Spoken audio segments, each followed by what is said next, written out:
So we're out here at duck camp, and this is the trailer that we're in, and you know, I'll show you around. So, you know, MTV, welcome to my crib. Here's the bed. Here's my bedroom. Don't worry about that. And so that's that side of the camper. And then if you turn around, this is Hunter's bed. It turns into a table. So, but that's just where he'll be sleeping tonight. And here we got our stove that we never use, and our sink that we never use, and our clock that we do use, even though it doesn't look like that. So, well, Jim is a vivid storyteller. He gets very detailed in his stories. He's a veteran, served 2 tours in Iraq and Afghanistan, and has plenty of experiences to go along with it, and plenty to pass on. Just want to make sure you guys weren't hugging and kissing. Oh, a few things How you doing, Jim? else to tell you. I'm Hunter. I'm Sam's neighbor, and this is my second weekend out duck hunting. Oh, I'm going to the Army next summer, June 22nd. I enlisted in July, and so I told Jim, and he's telling me a lot of stories and giving me a lot of tidbits of information before I leave. Jim is my best friend. Me and Jim get along great, better than anyone else. He gave me these right here. These are maps and army guides to help me before I go to basic. Got protractors and just about everything you need to know before you go to basic. So this is that's what I'll be studying for the next. Oh. Have you learned this yet? No. For land nav? No, I have not. All right. Hilltop.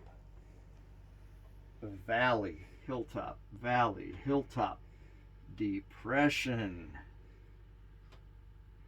Draws. Spurs.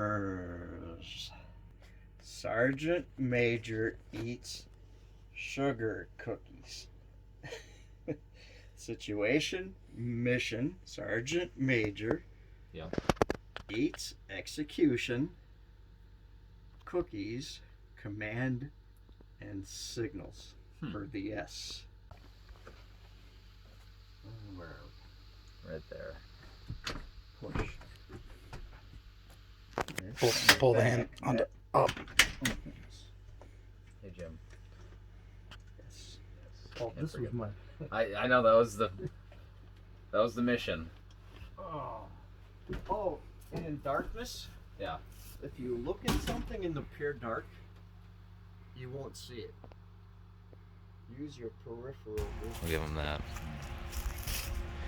So yeah, this is our porta-john that we use. It's state of the art, obviously. Oh my gosh, I'm sorry, Sam. Now, if you're on a base and like your sister battalion gets deployed, and you go to the club and you're getting phone numbers handed to you, probably a spouse from one of them that's got her husband deployed.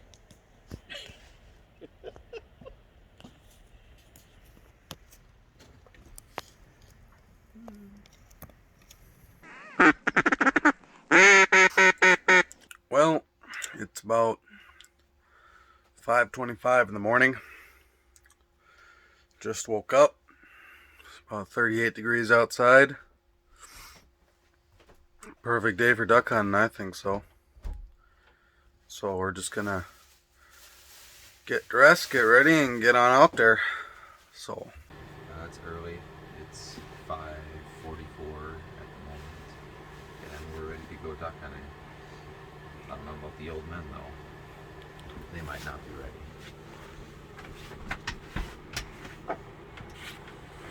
They are not ready. So we'll have to wait. let's So load her. basically, Jim built this handy dandy trailer, and we just put our guns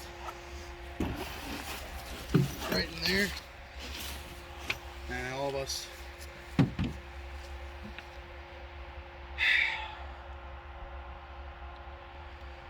have a bucket, and so we put our buckets up here.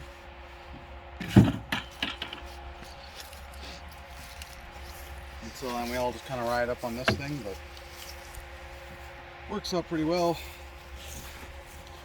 So yeah, and then they'll get the four-wheeler hooked up and we're pretty much ready to go.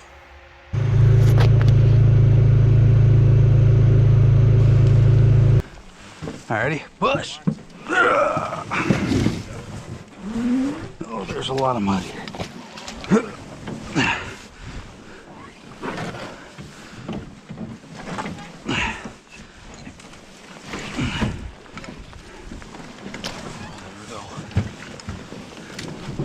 Okay, keep pushing. Boy, the water's low this year. All right, you hop in. Okay, you ready? Huh? I said good luck, shoot straight. Yeah, you too.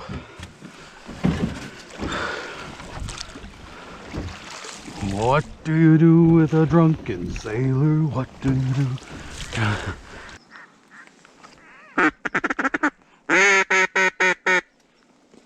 These are ours, these are ours. Ready? Oh, right there! Mallard. We only, yeah, so that was the first one we shot this morning. We got on camera. This one we didn't get on camera. Every time we'd get on the lake, or every time we'd unload our guns to get out the slough, we'd have ducks come in and we'd have to load back up and shoot them again. Like 4 times we were like, all right, well, we better head back and start unloading, and so more ducks showed up. well, we finally got in, so we're finally heading in now, and so yeah, we're just gonna row across now, and it's good morning hunt, I guess.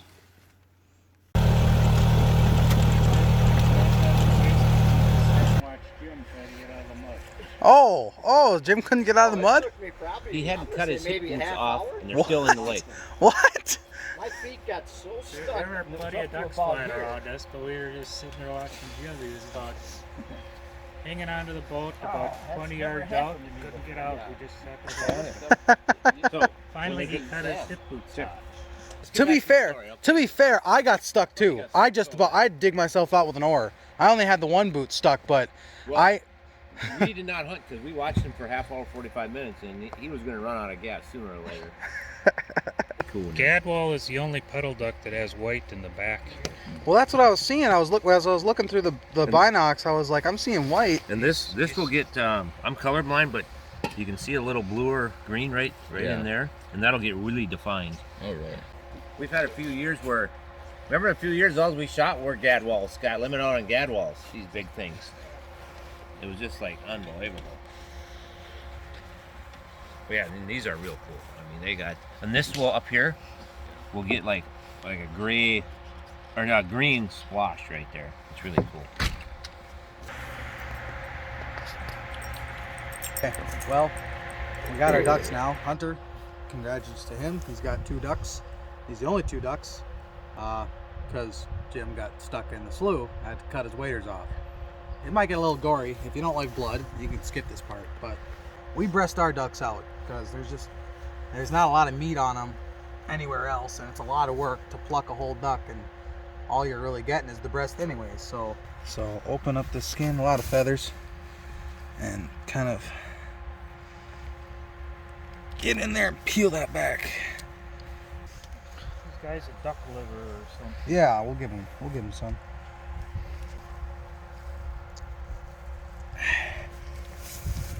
Hey, stop it.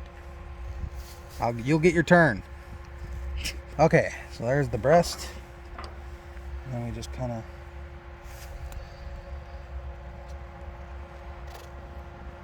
get out of the shot. And we cut over and down. And then we just kind of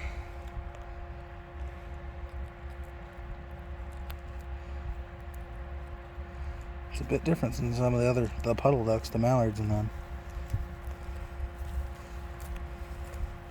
I'm leaving a lot of meat on there, but there's that vein. We don't like that, so we cut that out. Sorry, cat, get out the way. Your treat's coming, I swear. Okay. So that's that one. I'm gonna go on the other side. Hey. Hey! Get out. So now, here's the real gory part.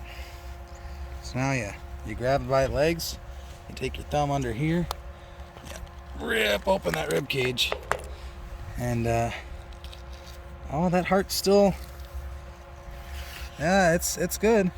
We'll cook that up. Are you serious? Come on. You serious right now? Come on. Yeah, there you go. So there's one duck. Yeah, there's one right there. Yeah. You see, yeah. I got a magnetic tip knife for this. So there's one. Here's another. Oh. Come on. I'm just showing you. There's another. There you go. So there's our ducks cleaned. So we'll clean them by the hydrant, and then we'll chop them up and cook them.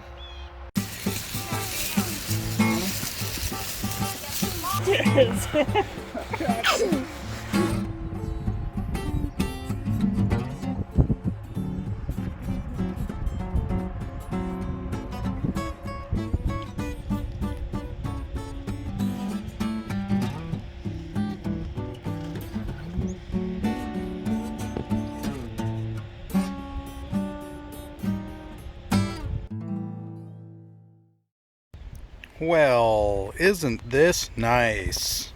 I don't know if you can tell, but it's October 23rd and there is snow on the ground, and so that'll be fun duck hunting in. So it's gonna be cold, but can't be a Minnesotan if you're afraid of the cold. So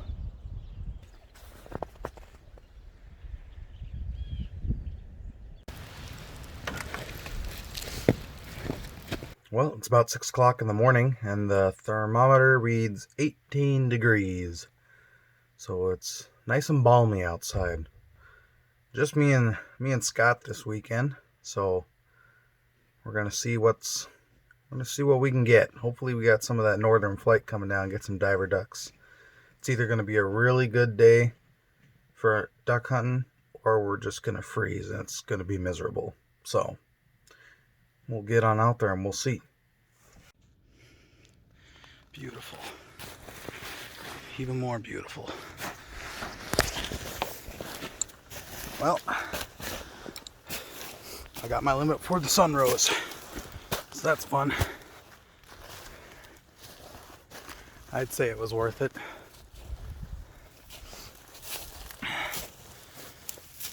Yeah, we had to break the ice to get out here, and it took so long I didn't even get my GoPro set up, so wasn't even able to get it all on film.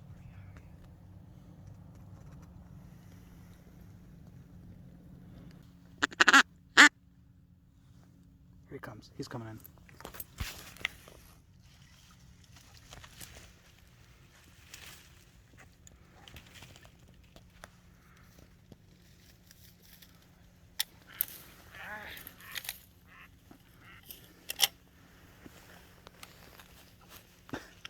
Malfunction?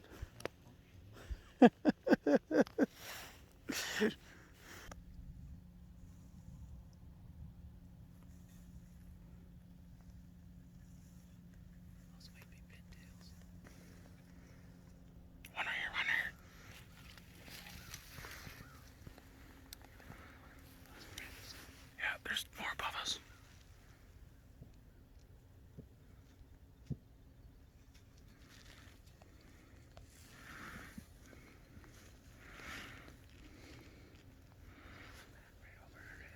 Yep.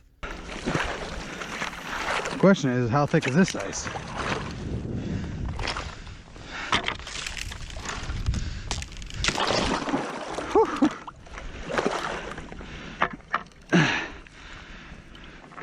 Another green wing. Just so pretty. They're all just real beautiful. Even this pintail, I mean. Look at that. Looks like the cat tried getting in there, or Burke tried cleaning it up. You know, it's really an interesting concept. I mean, think about how many people have experienced what I've just experienced. I mean, you don't get a lot of people that are willing to go out there and bust through the ice to shoot some ducks. I mean, today we were rewarded for it, but it's just a cool thing to think about. You should have left the tail on your head. I was, after when he was doing all this, it came to my mind, Captain. I remember that. So I'm Connor, aka Crash Unit, and my father is the original Crash. And I wonder why we call you that. I wonder why. I like breaking things. I'm Preston, and this is my first year duck hunting. Not with this group, but other times I went out and I've got 2 ducks, so this is my first year, and I'm related to the owner. So the owner is my dad's brother. So Dylan, owner of this place, and Daniel is my dad. So that's pretty much how I started to know you guys, and I've enjoyed it ever since. So.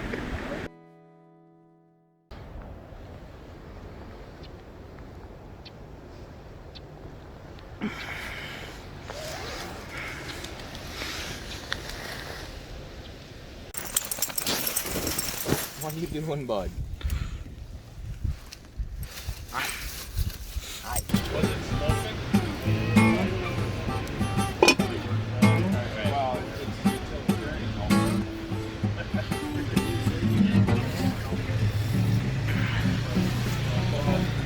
Last weekend he was gonna haul it home. Sometimes at duck camp we get a little bored. No big deal though. We find ways to cure our boredom. So how did all this start then? What defined this? This. You mean this camp? This Camp. whole thing? Yep. Started with him getting his truck stuck. 1977, one of us got our truck stuck, and it was probably him. It was. That's more like the 80s. It's the beauty about duck camp is just it's the bringing together of people, the camaraderie. It's the mixture of young and old, and different backgrounds. You got farm boys with city people, and it's just, at the end of the day, you're all duck hunters. You're all out there trying to get your ducks. There's a certain community to it that it's hard to find in the world these days. I mean, I think that there's just simple beauty in just that fact, ducks aside. I mean, I can come out here and get skunked, not have a single duck, and still have a great time. I don't come out here for the ducks. It's a good bonus, but I come out here for the people. I come out here for the experience.